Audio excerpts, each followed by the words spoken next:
So how many of you guys love deformed, government-ruined healthcare reform? How many of you guys love deformed, government-ruined healthcare reform? Say that 5 times really fast. The next speaker has a lawsuit against Barack Hussein Obama,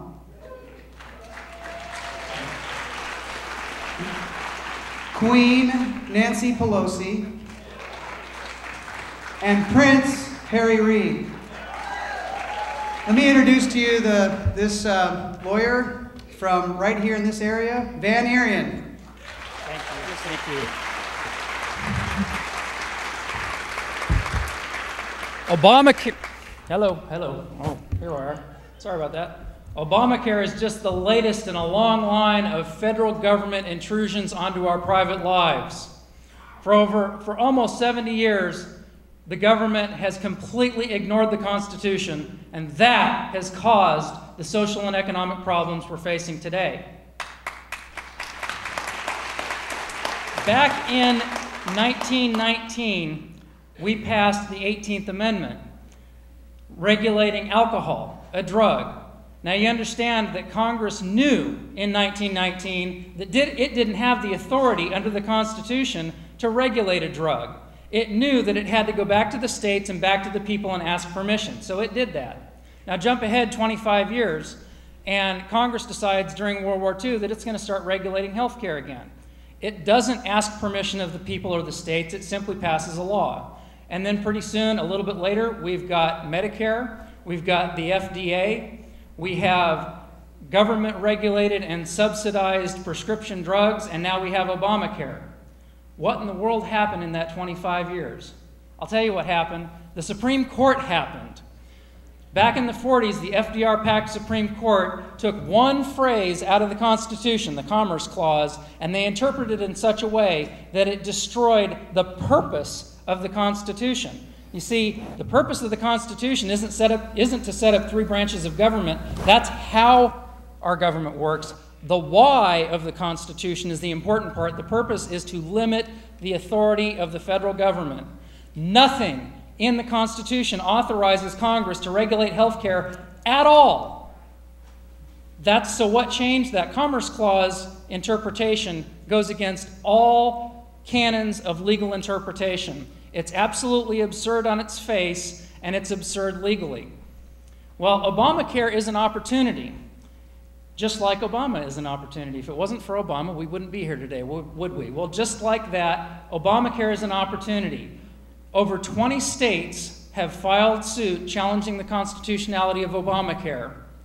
When the Tennessee State Attorney General proclaimed that Obamacare was constitutional, in his humble opinion, he put himself in the place of the Supreme Court, by the way, and used circular logic to get there. But when he said that he was not going to file suit on behalf of the people of the state of Tennessee, I was appalled. As a constitutional attorney, I filed suit on behalf of one citizen, and thank you. And I invited all Tennessee state citizens to join. I'm doing the work pro bono. I'm covering the costs out of my own pockets. Within a few days, we were inundated with calls from all 50 states from people asking if they could join. They liked the idea.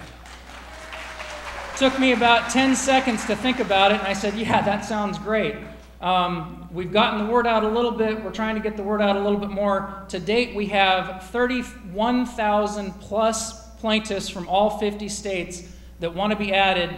We're going to be adding them later on in June. We're going to amend the complaint. If you want to be joined as a plaintiff in this lawsuit against Obamacare, please go to the website. It's ObamacareClassAction.com. You can also go to my website, vanforcongress.org. I am running for Congress. I would love to have your support and your vote. I'm running in the 3rd Congressional District. And there's a link to Obamacare. There's several videos. I've been on Greta Van Susteren and Judge Napolitano's show on Fox News. You can learn a little bit more about it that way. We're going to get our Constitution back. And we're going to get our Constitution back by challenging Obamacare. We're going to use Obamacare to reverse the 70-year-old precedent on the Commerce Clause. And that way, if we're successful in doing that, we could roll back this disaster, this cancer of a federal government we've had 70 years, all the way back to where it should be, and then we don't need all the taxes that we're paying right now. Huzzah!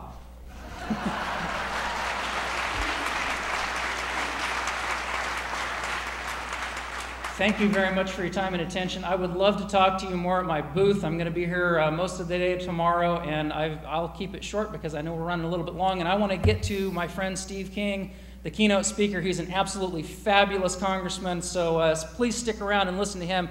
You will be thrilled if you do. Thank you very much.